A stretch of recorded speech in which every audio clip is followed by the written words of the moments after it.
नमस्कार साथियों, आइए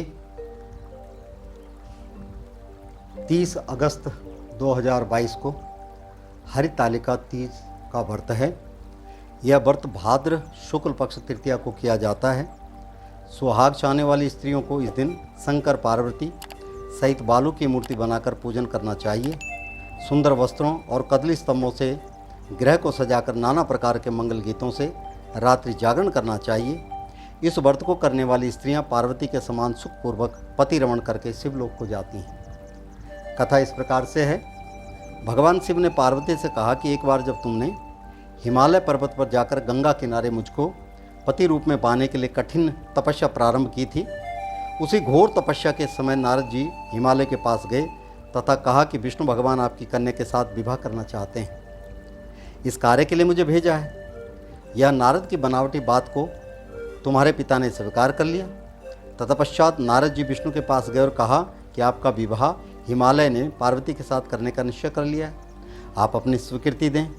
नारद जी के जाने के पश्चात पिता हिमालय ने तुम्हें भगवान विष्णु के साथ निश्चित किया गया विवाह संबंध बतलाया। यह अनहोनी बात सुनकर तुम्हें अत्यंत दुख हुआ और जोर जोर से विलाप करने लगी। एक सखी के द्वारा विलाप का कारण पूछे जाने पर तुमने सारा वृत्तांत कह सुनाया। इधर भगवान शंकर के साथ विवाह करने के लिए कठिन तपस्या प्रारंभ कर रही हूँ, इधर हमारे पिताजी विष्णु के साथ संबंध करना चाहते हैं। यदि तुम मेरी सहायता कर सको तो बोलो, अन्यथा मैं प्राण त्याग दूंगी। सखी ने सांत्वना देते हुए कहा, मैं तुम्हें ऐसे वन में ले चलूंगी जहाँ तुम्हारे पिता को पता न चलेगा। इस प्रकार तुम सखी की संपत्ति से घने जंगल में गई। इधर तुम्हारे पिता हिमालय घर में इधर उधर खोजने पर जब तुम्हें न पाए तो बहुत चिंतित हुए, क्योंकि नारद से विष्णु के साथ विवाह करने को मान लिए थे। वचन भंग की चिंता ने उन्हें मूर्छित कर दिया। तब सभी पर्वत यह तथ्य जानकर तुम्हारी खोज में लग गए। उधर सखी सहित तुम सरिता किनारे की एक गुफा में मेरे नाम पर तपस्या करने लगी। भाद्रपद शुक्ल पक्ष तृतीया को उपवास रहकर तुमने सिकता का शिवलिंग स्थापित करके पूजन तथा रात्रि जागरण भी किया। तुम्हारे इस कठिन तप से मेरा आसन आंदोलित हो गया। इससे मुझे तुरंत तुम्हारे पूजन स्थल पर आना पड़ा। तुम्हारी मांग तथा इच्छा के अनुसार तुमको मुझे अर्धांगिनी रूप में स्वीकार करना पड़ा। तत्पश्चात मैं तुम्हें तुरंत कैलाश पर्वत पर चलाया। प्रातः बेला में जब तुम पूजन सामग्री नदी में छोड़ रही थी, उसी समय हिमालय राज उस स्थान पर पहुंच गए।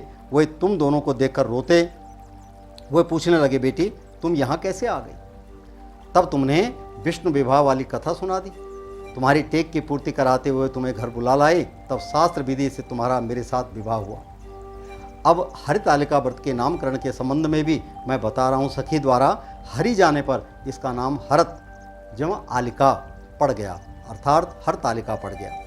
शंकर जी ने पार्वती से यह भी बताया कि जो स्त्री इस व्रत को परम श्रद्धा से करेगी उसे तुम्हारे समान ही अचल सुहाग प्राप्त होगा और सदैव आप अनंत सुख की राशि धन प्राप्त करती रहोगी। यह हरितालिका तीज विशेषतः सुहागन स्त्रियों के लिए बड़ा सुखदायक है। भगवान शंकर पार्वती की उपासना करने से उनका सौभाग्य अखंड बना रहता है, ऐश्वर्यवान बना रहता है। संतान पुत्र प्राप्त की संपत्ति हर प्रकार से उनको लाभ प्राप्त देती है।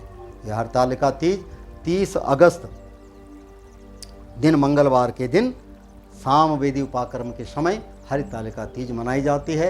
इस हरितालिका तीज को बड़े मनोयोग से मना करके अखंड सौभाग्य का वरदान प्राप्त कर सकते हैं भगवान भोलेनाथ और पार्वती से।